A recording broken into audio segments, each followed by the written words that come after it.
Welcome to Amateur Redneck Workshop. I'm Harold, the resident redneck, and today we're going to make a little device to put the barbs and the ends and the furls and such onto the hoses.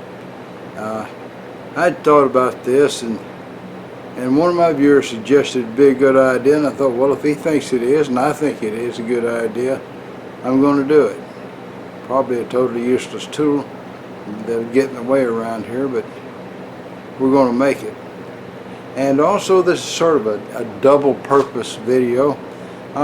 Just every time I turn around I see somebody tapping things, and every now and then I hear the comment, well, I'm not going to power tap that because I don't want to break my tap. So we're going to do some power tapping. We're going to tap some threads the hard way, and then we're going to tap some the easy way.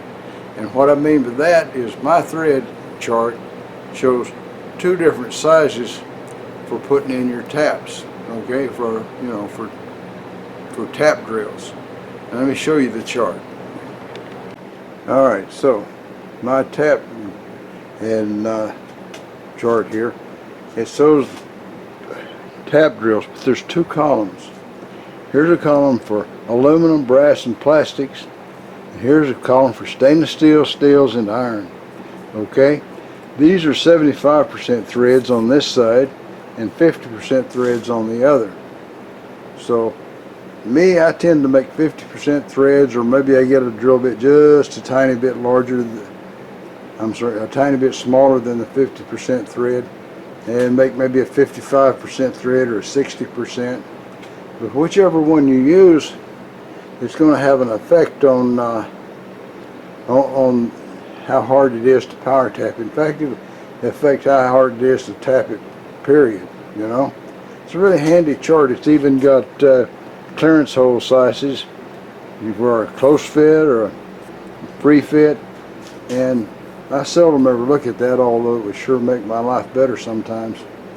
But as you can see, they show the size in thousandths of an inch for each one of those drills. So if you want to get, if you think 50% is not enough thread, you can get one, a drill just a tiny bit smaller, closer to this other column. It makes a big difference though in the resistance to your tap and the difficulty you're going to have tapping.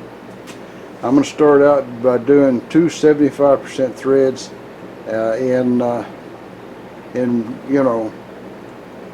in large sizes, and then I'll go to smaller sizes and I'll do the 50% thread. I've power tapped stuff from number 10 screws right on up to my biggest tap, and usually instead of breaking, they will slip in the chuck. I don't have a chuck tight enough that would break one of them. Coincidentally, I got this package in the mail. I think it was yesterday. Yeah, probably it was. And it's got a bottle of Anchor Lube, which ought to give you a clue as to where it's from.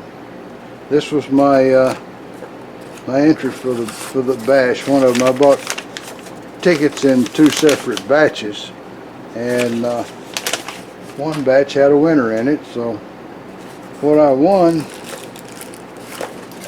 apparently is one of these chamfer tools here, which I'll try out later, not necessarily in this video. And then this, I guess you call this the swag part of the thing. There's a Shar's mouse pad and a thin blue line bracelet and some stickers here. Meet your maker for 2020 bash, Shar's. Of course, this is a Shar's mouse pad, so there you go. I bought 16 tickets, and there's my winnings. Okay, now then, let's get on with the rest of the video. Before I got started here, I'd envisioned taking a 2-inch square piece of aluminum and taking a round nose end mill and cutting a channel down the middle and coming in through the end of it with a screw, but I didn't have anything like that, so I changed the plan. I'm going to take up 3 pieces 4 pieces of material and screw some sides on, and the sides will go part of the way up here, and then a piece screwed to the end with a screw going through it to squeeze the fittings together. That's what I'm working on. So I've got the height set to match the other piece, and I'm going to cut this one down to match it.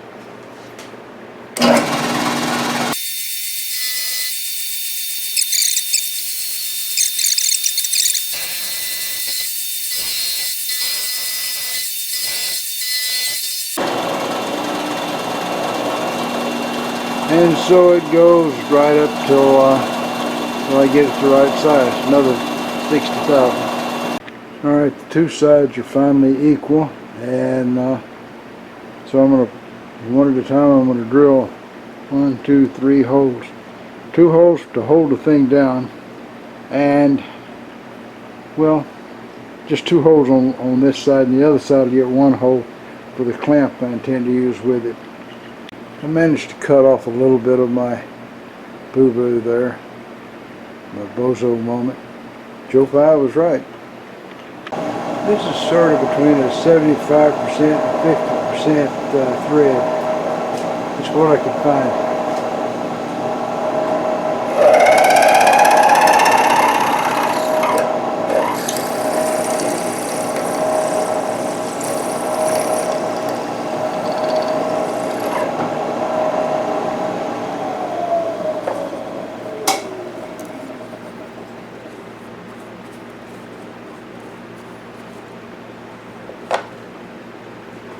And it appears to cut a nice round hole.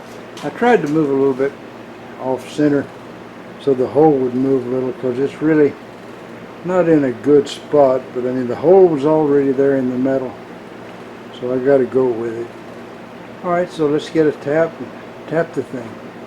I like to power tap the stuff because it seems to go better for me, so that's what we're going to do.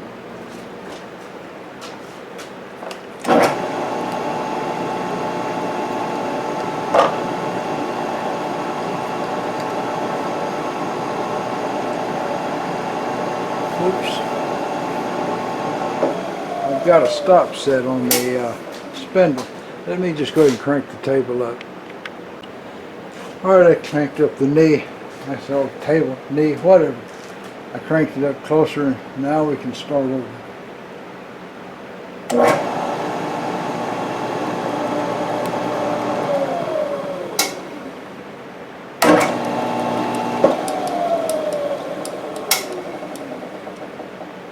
Sometimes that happens, you get a little bit of a loose grip.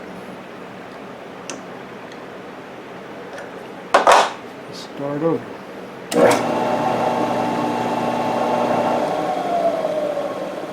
And this guy's a little bit tougher to push through there too.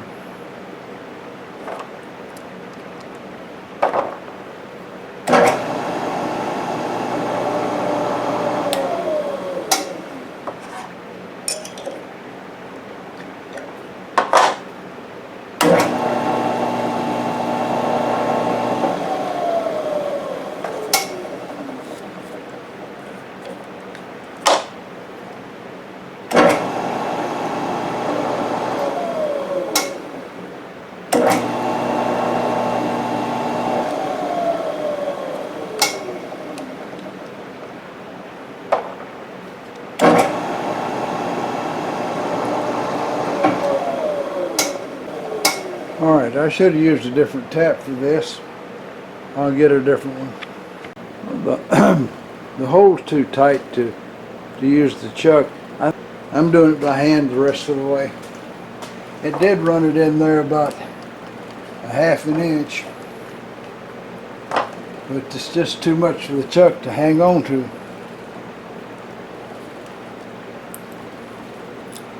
And then we'll go to slip it. So yeah, this will work out.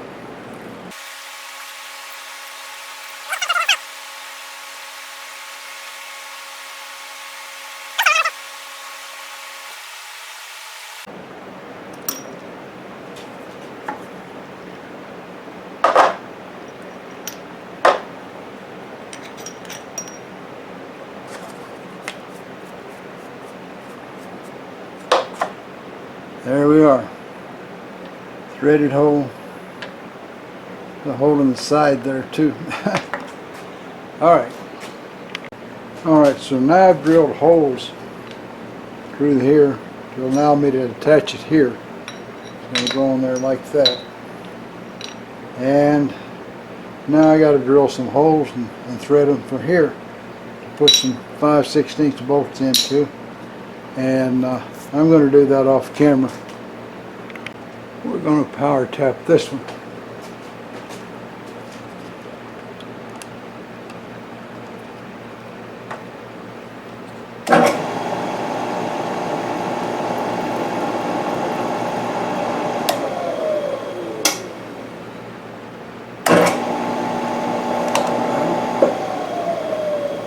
Maybe not.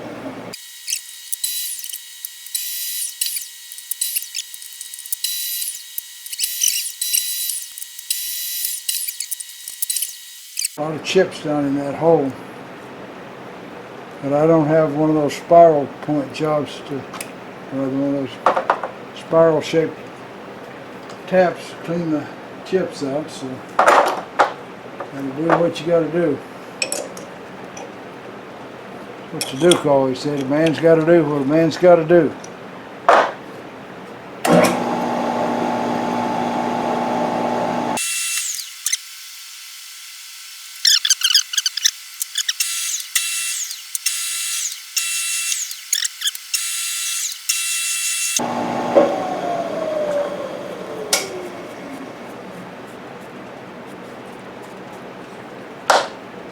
Alright, so that's that.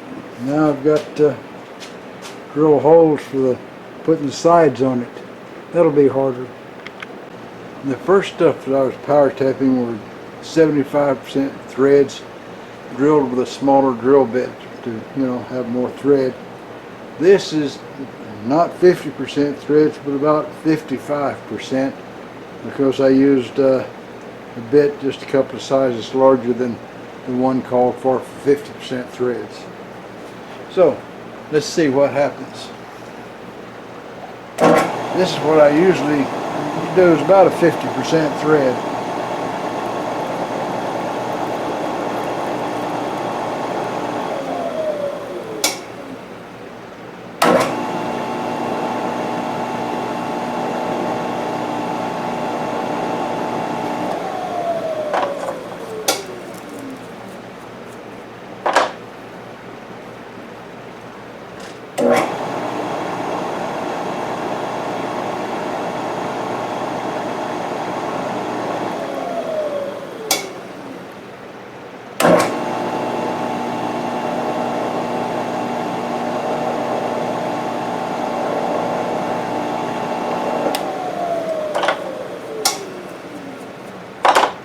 I'm pretty sure that all you need are 50% threads